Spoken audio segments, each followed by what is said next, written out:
महाराष्ट्रातील fire brand लढत नवी मुंबईतील बेलापूर मतदारसंघात पाहायला मिळाली।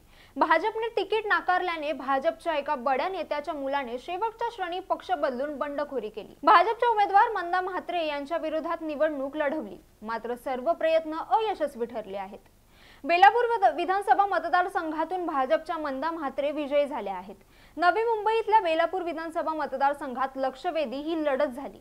फायर ब्रँड नेत्या मंदा म्हात्रेंना पुन्हा एकदा तिकीट देऊन भाजपने बेलापूर मतदारसंघात त्यांना उतरवलंय। भाजपने पुन्हा एकदा मंदा म्हात्रेंना संधी दिल्यानं संदीप नाईक नाराज झाले। भाजपला रामराम ठोकून संदीप नाईकांनी तुतारी हाती घेतली आणि ते निवडणुकीच्या रिंगणात उतरले। मात्र मंदा म्हात्रे यांना भाजपकडून उमेदवारी जाहीर झाल्यानंतर बेलापूरमध्ये बंडाची ठिणगी पडली। इच्छुक असलेल्या संदीप नाईकांनी भाजपला रामराम करून तुतारी हाती घेतली।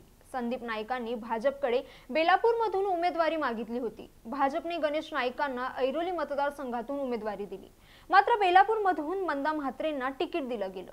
त्यामुळे नाराज संदीप नाईकांनी शरद पवारांसोबत जाण्याचा निर्णय घेतला। बेलापूर विधानसभा मतदारसंघात मंदा म्हात्रे यांना 415 मतांनी त्या विजयी झाल्या आहेत।